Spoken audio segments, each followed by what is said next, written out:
Actually, you know what? Let's switch it up. If you've seen my reviews, you already know what's topping this list. Here you go. Some of my biggest issues with that movie, and there's a lot: abysmal acting, horrendous script, a despicable premise that practically glorifies an abusive relationship, and a structure that made it feel like 4 episodes of a Lifetime movie that were scotch taped together. Honestly, if 50 Shades Freed does not top next year's list, I will eat the hottest wings Buffalo Wild Wings has to offer. So now you might be wondering, Noah, what's the point of watching this video anymore? Don't you want to hear the runner-ups? But do it anyway.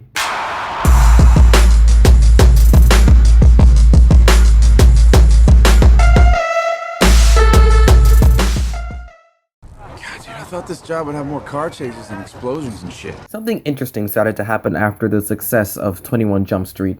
Most of the adaptations of 80s shows started to get more of a satirical and meta feel. Some do it right, others do it wrong, and then there's the option to completely miss out on any opportunity to satirize the original and it backfiring on them. No, the other one. There you go.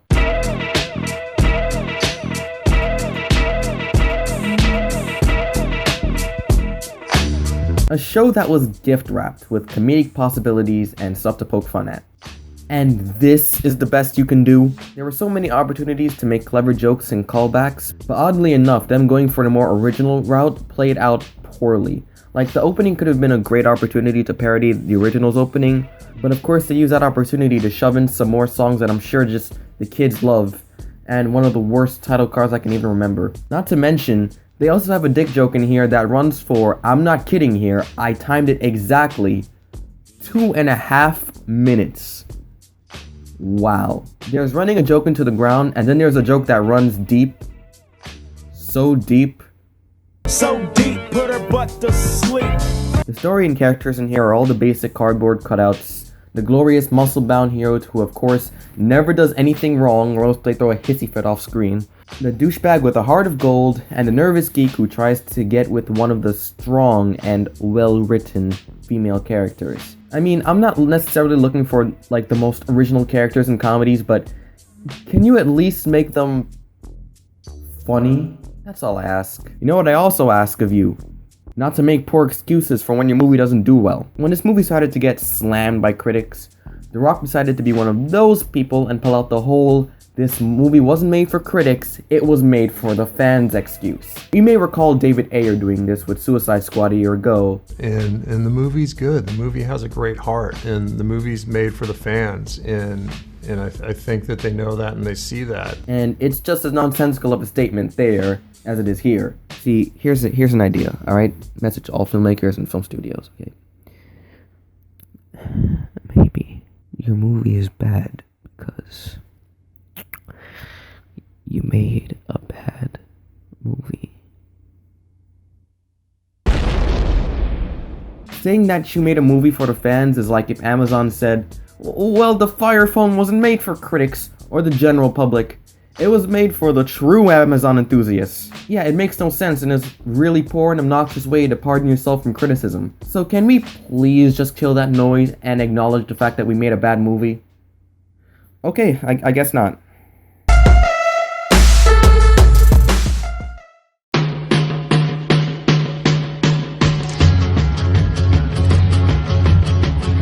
From the minute the teaser for the trailer came out, I knew this was going to be absolute garbage.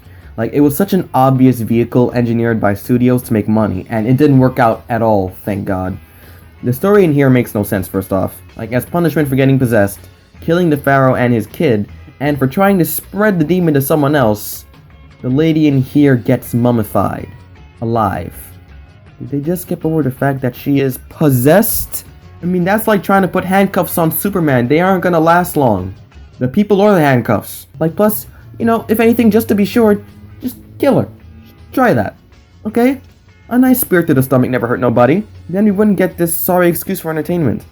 Second, the acting in this movie is just horrible. Tom Cruise looks like he could care less at this point and just plays it up like a Mission Impossible movie. Both the female lead and Russell Crowe are boring, and Jake Johnson in this is just abysmal.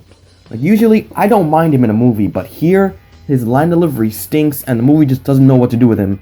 Speaking of which, I have absolutely no idea what the movie is doing with this tone.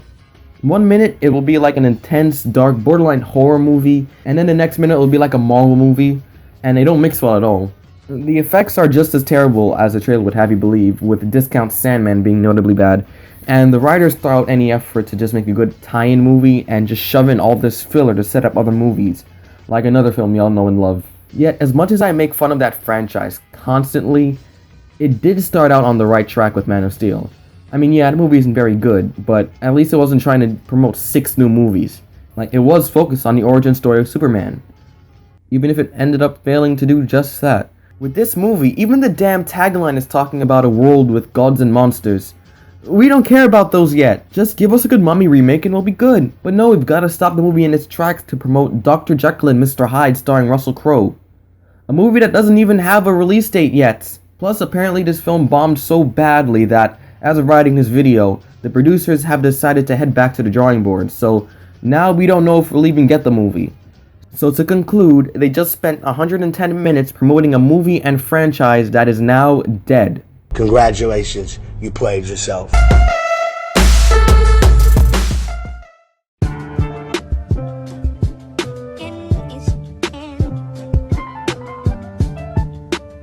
Yo, hold on. I know you don't think you can just get away with that bum-ass excuse of a name. These idiots actually named their horror movie and their horror movie villain the Bye-Bye Man. Oh yeah, nothing scarier than the Bye-Bye Man. You know, call me crazy, but I don't think that alien would have been as scary if you just called it the You're Screwed Man. And, well, the movie is just as embarrassing as this title.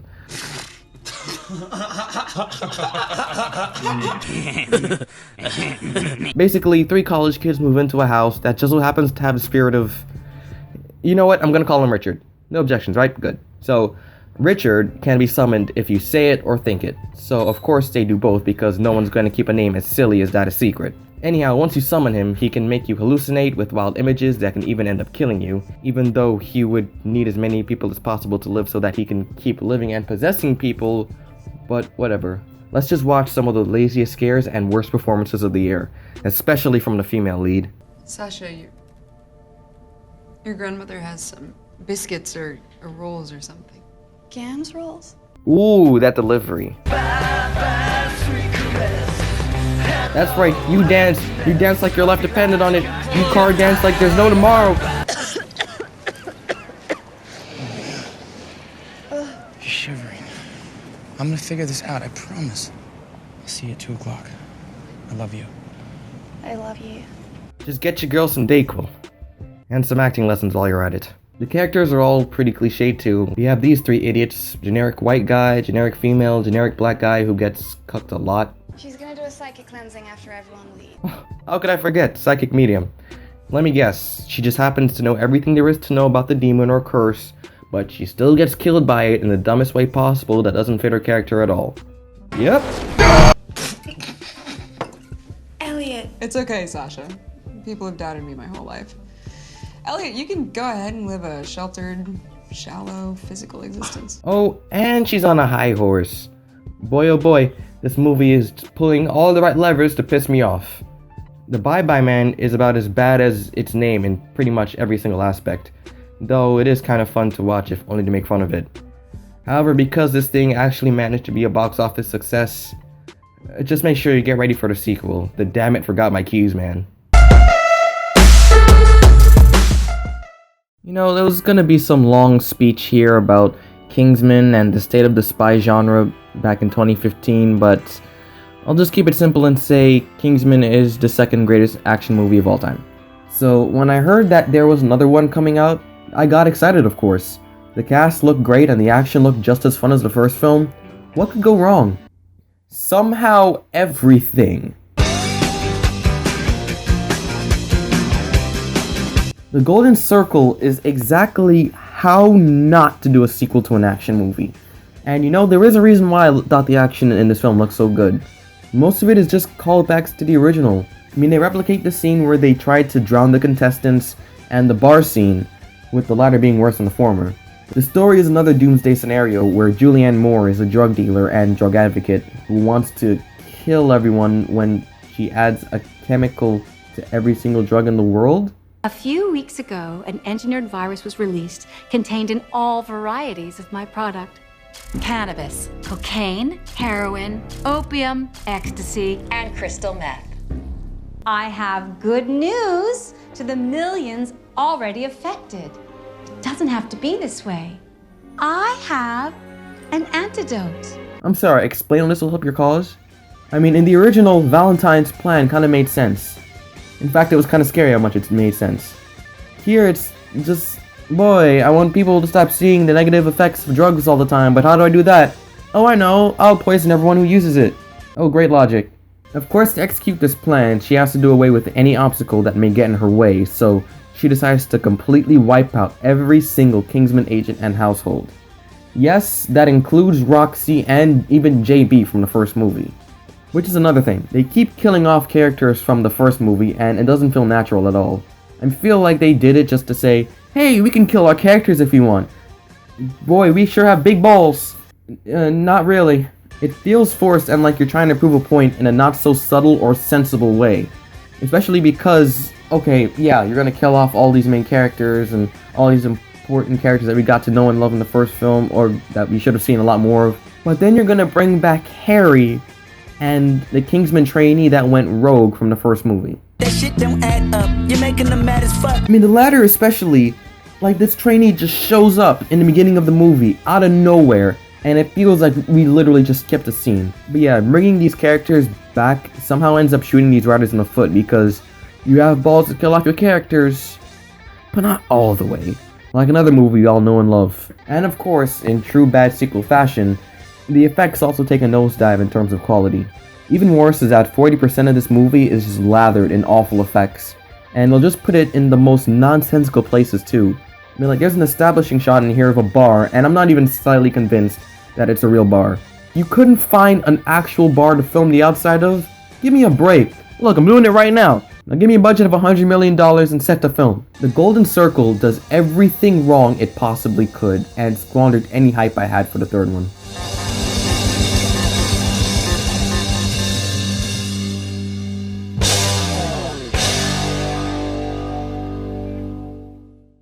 You are now about to witness the strength of street knowledge.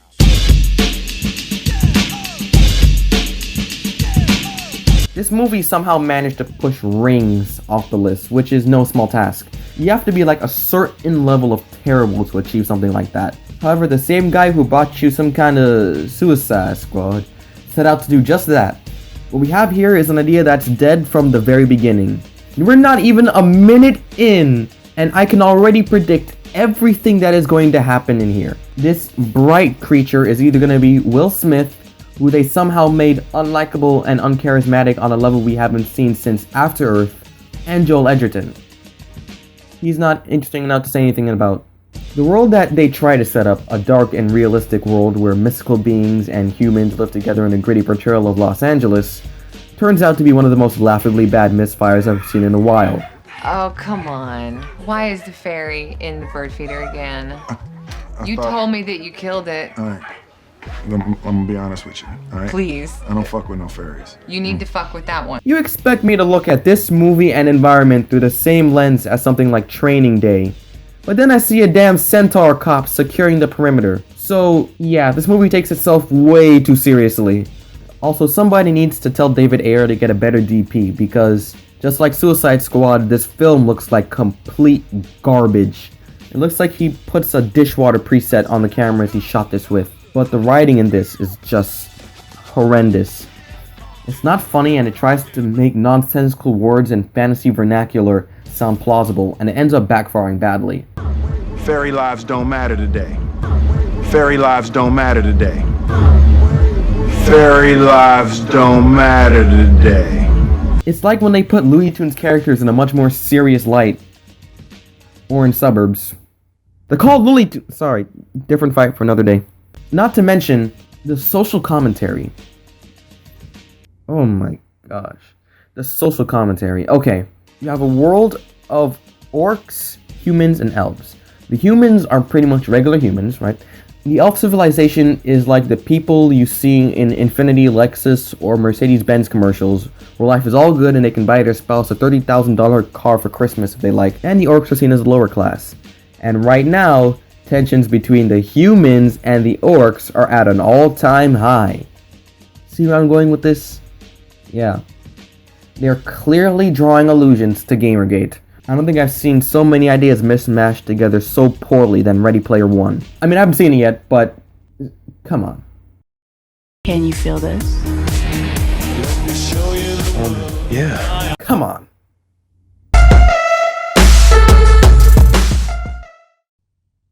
You know, I'm tired.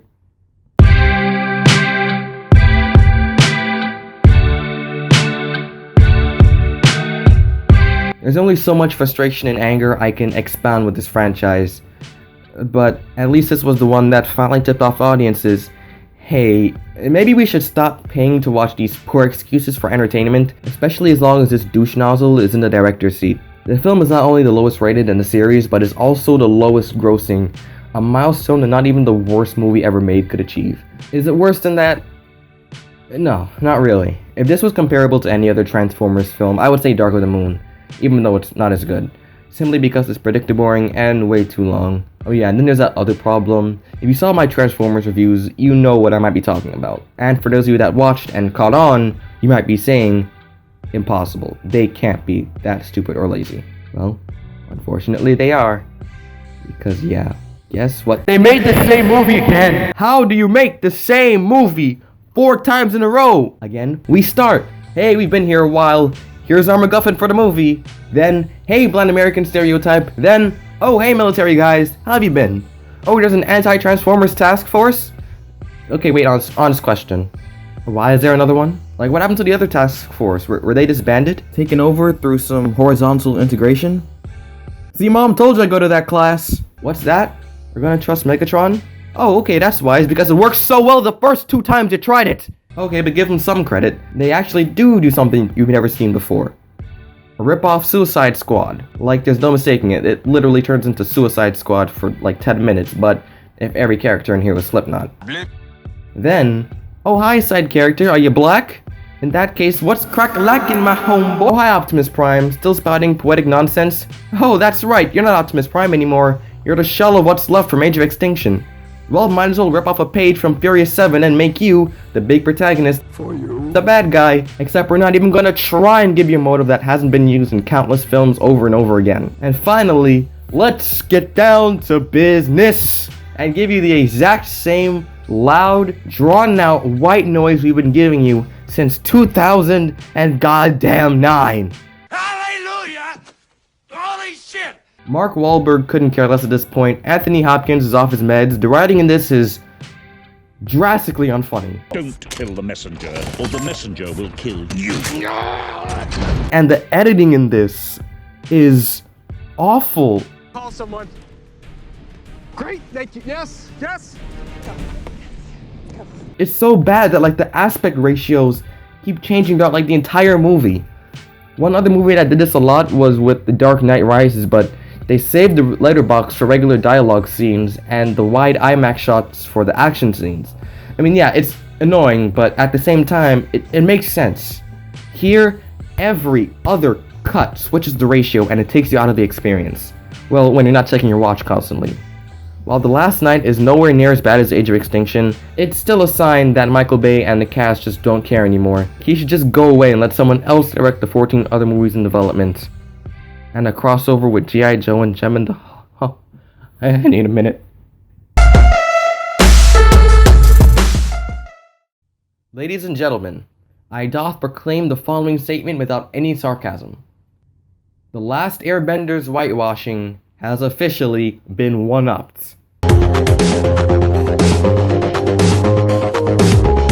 How in the hell do you accomplish that? I mean, that's a pretty big hurdle to leap through, but they found a way, damn it. Not just the character's ethnicity and names are whitewashed, with the female lead's name being changed to Mia instead of Misa, but even the locations are whitewashed. I mean, you moved the location of the studio from Tokyo to goddamn Seattle. Seattle! However, the whitewashing isn't the only problem in this movie. It is far from the only problem in this movie. I'll say this though, Willem Dafoe as Ryuk was pretty great. Not only was he entertaining and creepy, but he sounded like he was having the time of his life voicing him, something that we can't relate to when watching this. So now that we got that compliment out of the way, time to criticize everything else. The movie doesn't know what it wants to be at all. A supernatural horror movie involving a notebook that kills people, or an angsty teen romance drama that just so happens to involve said notebook. Either way, it's complete and utter garbage. The deaths that occur in here were ripped straight out of a Final Destination movie. Like, I don't care if this was in the anime or not, these are some of the goofiest deaths I've ever seen on film. As well as some of the most nonsensical. Like, who holds their knife upright like that? Like, usually you hold the sharp end down towards the blade. And that is just ripped straight out of the first Final Destination movie. Except where it fit the sort of goofy nature of that movie, it seems terribly out of place in this dark horror movie. Every character in here that is not the two main leads are either boring or evil beyond belief. Or just don't know what they're doing. Like, seriously, Lakeith Stanfield, what were you doing? I've been contemplating several different strategies. I honestly don't know that I'll be able to sleep. You just curb stomped your perfect streak to death. As for the other characters, we have the bullies and teachers that are just poorly written. Some people might look at you, a kid in your situation, losing your mom the way you did, and they'd be willing to cut you a little slack when it comes to these kind of behavioral issues. Well, I don't believe in that. Your mother died? Get over it, you millennial. You don't think cheating's a big deal? That who you are? No. Actually, I only got caught because I was trying to break up a, You know what? Never mind. Doesn't matter. You wouldn't understand anyway. You wouldn't understand the complex heroism that goes into breaking up a fight. You're just a dumb adult. Only my people will understand me. Nat Wolff and the female lead are awful in this, with the latter just looking like she doesn't want to be there at all. However, you can't fully blame them because the writing that they're given to work with is nothing short of atrocious. You got held back, didn't you, Kenny? Twice, I think? No, I think it's very sad, actually. I only mention it because that would make you over 18, which means that if you were to beat me up, which I'm sure you could, it would technically be child abuse. Are you fucking serious? Can I kiss you? You're not supposed to ask. Yes you are. To all impressionable kids, you need permission. It also doesn't help that the characters are damn idiots near the end. Starting with Light here. Yeah, an American adaptation of Japanese anime, yet they still decided to keep his name Light. Light, you are just as idiotic as your name. You just got through an argument with your girlfriend over how you guys should use the Death Note. Yet you leave it in your room and aren't suspicious in the slightest when she suddenly storms upstairs and then out of your house. You fucking idiot, piece of shit! Light Turner's heart stops beating at midnight. You're going to officially pass the book to me. And then once I'm the keeper, I'll burn your page. Oh, and now Mia trusts that he'll go get her book after telling her evil plan, which involves killing him, and she trusts that he won't do anything to it? Did anyone think their ideas through? God, who wrote this? Who wrote this? Oh, okay, what else did he write?